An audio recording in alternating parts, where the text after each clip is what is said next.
Well, hello everyone, welcome back to the channel here. We're working on that D17 still. As you saw in the last video there, we started working on getting the flywheel and the clutch and pressure plate out of there, and then it turned into parts order. So here we are, the next part. We got our parts in. Let me flip around here and I'll show you what you got, and then we'll get rolling. All right, so we got another shipment in from Sandy Lake Implement there. Brenda took care of me once again. And let me kind of show you what we got. Got a new belt, the bypass hose for the water pump, the upper radiator hose, the lower radiator hose. This will be our pilot bearing, throwout bearing,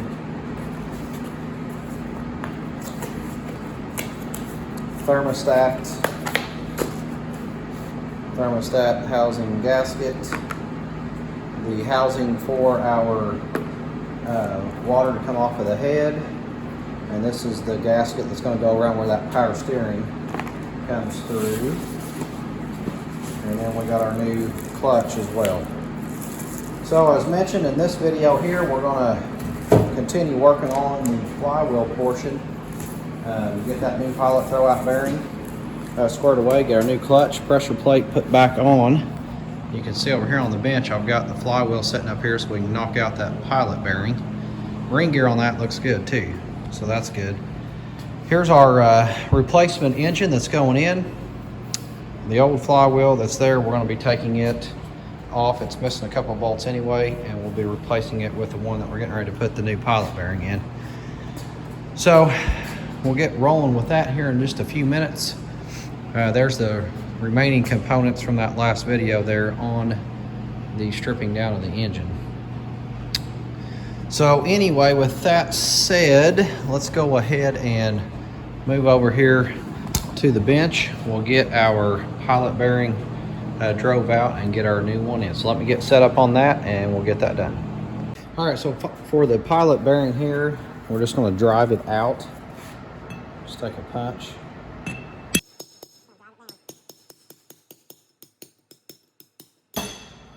Nothing to it. The new pilot bearing is ACO part 7241647.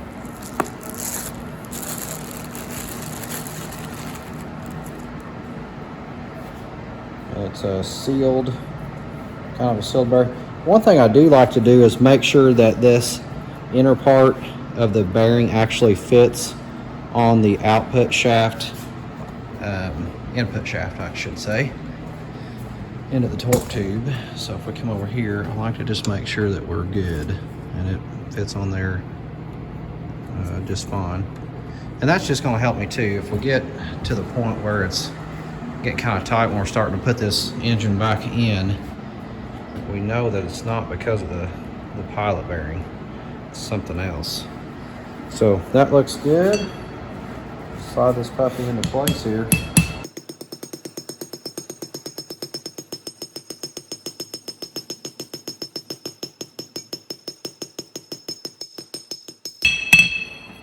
Alright, that's all there is to it. Alright, new pilot bearing is installed at this point.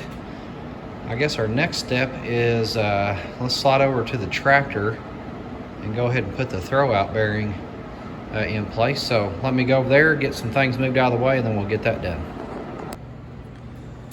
Alright, so we're up here in the bell housing looking at the throwout bearing, and going to go ahead and replace that thing. But one thing I did notice before we get started on that is that the input shaft here was extremely tight. I can't turn it. So what I want to do before we get deep and put all of this engine and everything back in, I want to make sure that my drivetrain doesn't have some unknown issue with it. I know when it's in neutral that it'll roll good, but I have no way to know about the actual drivetrain itself. So let me show you how I test that. For one, make sure that I'm in neutral here at the gear shifter as well as your high-low. You want to go ahead and engage your PTO lever, which is right here. So I got it pushed forward where it's engaged. And then we'll slide around here to the back of the tractor, and you guys have seen me do this before on the WD series. And I made this little adapter that you can see sitting there on the PTO. And that adapter just is a tube that slides over. There's a bolt right here that goes through the hole that's in your PTO shaft. So that's all it is just a piece of tubing.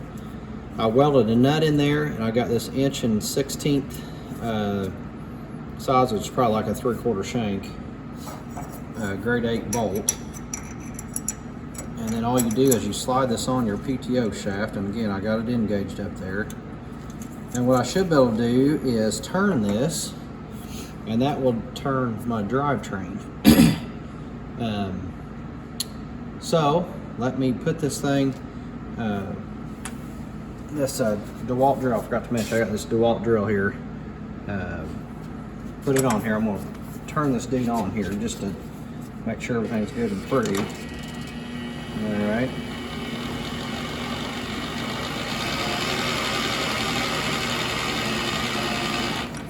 All right, so what that does is spins my input shaft up here on the front in the bell housing. So again, I got it in neutral. If it's in gear, then I'm gonna start trying to roll things around here. In fact, I probably won't have enough torque with that drill to do it. But that allows me to check that drivetrain all the way up to here. So live PTO, if your high-low is in neutral, really doesn't matter whether or not you're in gear, because it transfers the power right down here to the bottom and picks up that PTO shaft, and it runs all the way through the bottom of that torque tube and rear end and out the back. So I'm going to set you up right here real quick. I'm going to go back there, do the same thing. In fact, I might be able to catch both of them within the same view here. Kind of see there where the drill is. We're just going to watch that input shaft. And make sure that that thing is spinning.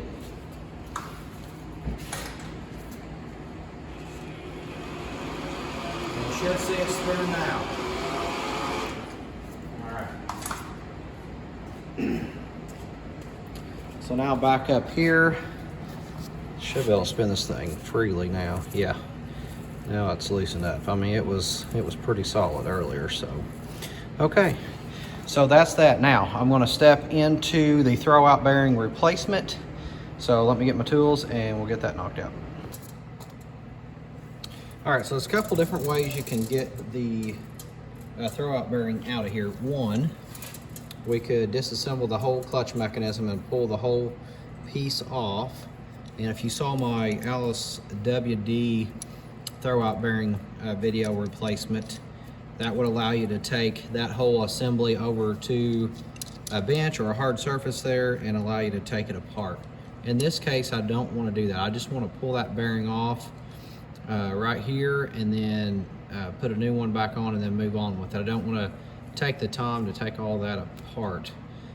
So what you can do, if you have a 2-jaw puller or a 3-jaw, whatever you want, this one's a 6-inch puller. You can see I can't quite get there. I'm going to reach over here and pull my clutch, or push my clutch lever down. And that just puts me right in behind that. Make sure we're good and straight. And it's going to come out a little bit more towards me, but down here, where you can't quite see, right here, that mechanism is going to come up against the housing. So that's going to lock me in from pulling out. And then I can just take a 3/4 in my case and stick on my puller. And I've got one on my drill here. So I'm just going to ease him out. You can see that throwout bearing coming off of there. Okay. So got that loose. And there it is. It's definitely seen better days. In fact, I can't even spin it. So, all right, so we got this one off. What I do want to do now is go ahead and clean up this surface right here where my new one's going to slide on. And in this case, when I'm driving it on, I'm going to be driving back in against this and the whole assembly. which makes it nice and easy. It's really a pretty quick and simple process. So I'm going to go ahead and put the new one on here once I clean it up, and then I'll be back. All right, so our new throwout bearing part number is 702-35079.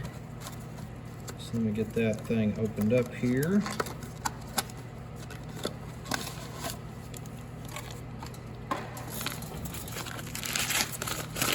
And Prince thinks that this is a treat. He's got his head down here. What do you think, buddy? Think this is a treat? He's always helping me out here one way or the other. Go lay down. All right, get this thing out of the package. Okay, so if you're looking at your throwout bearing, the flat surface right here, this is what needs to be facing your pressure plate. You can see this is the other side, so that side's going to go inward, just like this. You're just going to slide him up there. It'll go back on there just a little bit. And once you get to that point, all you need is a hammer and just a punch here, just so you can get out. I'm just going to just tap a little bit on each side here to get us started.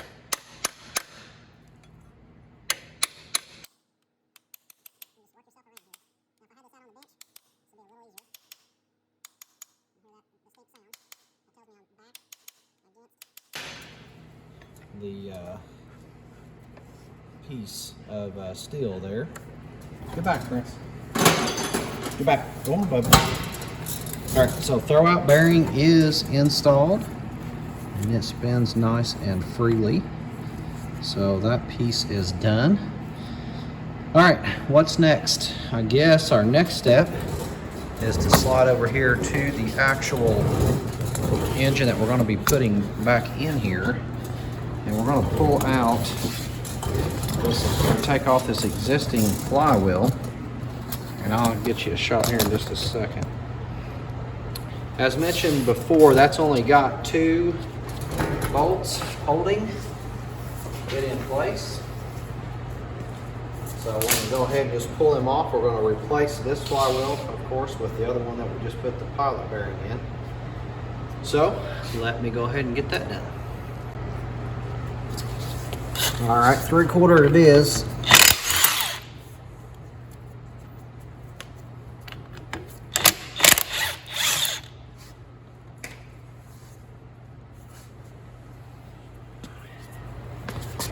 All right. Get this one out of the way.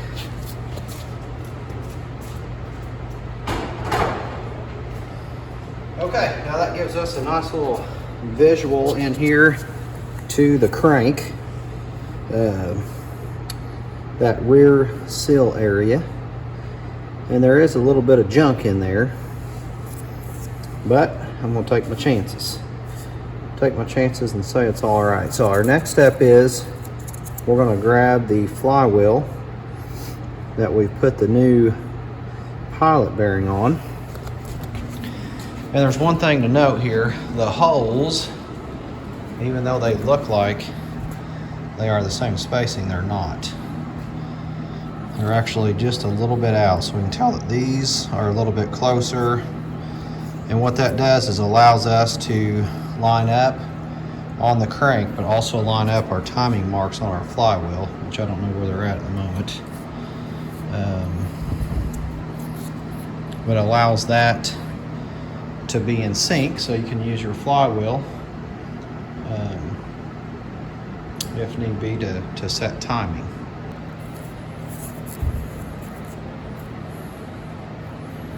Yep, there's our mark right there. So it's up here. There's 2 marks, and that one's stamped. Looks like F25. So I'm gonna go clean that up just so I can see it. Probably while I'm here, I'm gonna go ahead, run my wire brush in there on my drill just to clean that up. Probably should have done that before I put that pilot bearing in there. But anyway, that's what we got. I'm gonna leave that right there, wire brush that thing, and then we'll cut back on here in just a second whenever we get ready to put it back in the back on the engine. All right, we'll bring our flywheel down here, get her in place. Hopefully I can get it lined out the first time. But if I can't, I can't.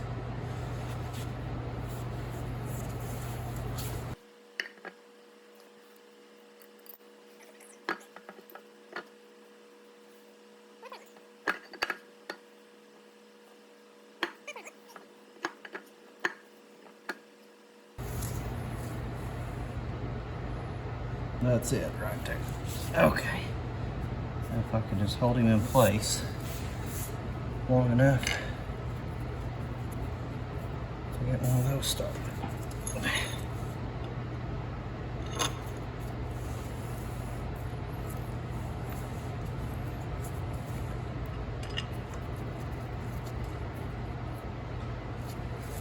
Okay.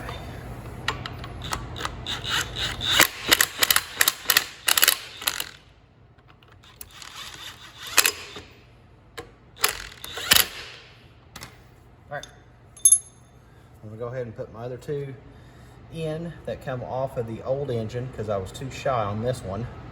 I'm going to grab those, slide them in place, and then we'll torque him up. Alright, so I've got the flywheel torqued up now. It's 75 foot-pounds for your bolts right there in the back of that crank.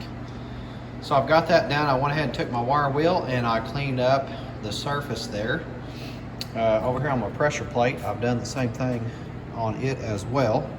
And I've got our new high capacity clutch disc sitting right there. So at this point, it's ready to install. On your clutch, you want to make sure that this part of the clutch is pointed outward or towards the back of the tractor, and then this will be your inward side here. And you can just tell looking at it, this just sticks in just a little bit, and then you got those parts for the clutch. So we're going to slide this in here.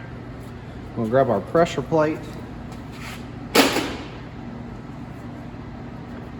We'll add a little bit of weight also to my rig. And then I'm going to secure it back with my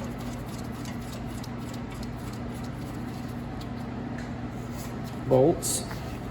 And I was looking in the manual and I did not find a torque spec for these bolts here on this pressure plate. So I have no clue what that needs to be. Now, one thing that I am going to do, I'm going to try to center up my clutch disc in here. And that's just going to help me out whenever I go to assemble this back on the tractor. Try to get it centered. It can't move much. I mean, I'm just talking just a smidgen. Okay. I feel like I'm pretty centered there. Go ahead and put a little pressure on this dude. Just gonna work around it here.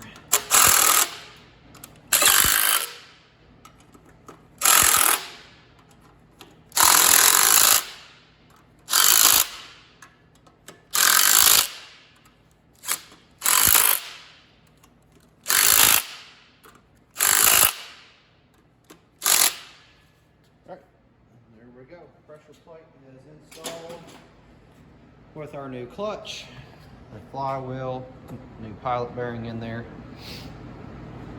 This thing is ready to slide back in the machine. One thing I will do here before I put it back in the engine is I want to double check to make sure that there's not torque specs for these bolts holding on that pressure plate. Again, I looked there in the manual and I'm just not seeing anything at all. But these are the bolts right here we're talking about. So I don't know. I would recommend, seeing how I don't have it, probably not going to capture it on this video, is to try to find out what those need to be before you go ahead and slide that back together. Just nothing standing out here. All right, that's going to wrap it up for this video. The next video we'll be doing, I'll be sliding this engine back in the tractor, and once it's in there and secured, then we'll kind of go through some of our timing up here so that we can put in that power steering pump section, which is laying right there, the whole distributor part of that. So I got to make sure everything is timed out first before I pull that thing off. So that'll be interesting. There'll be a little bit involved in that. Probably going to fix a few oil leaks for sure. This one, pull those lines off and check them out. There's an oil leak, it looks like, maybe around the valve cover here. Not going to mess with that right away. I want to get this thing back up and going, but the lines right down here are going to be kind of covered a little bit by the side rail. So I want to get that done while it's opened up. So anyway, that is what's next in that next video. So thanks for watching. Hit like, subscribe, share this video, and we'll see you next time.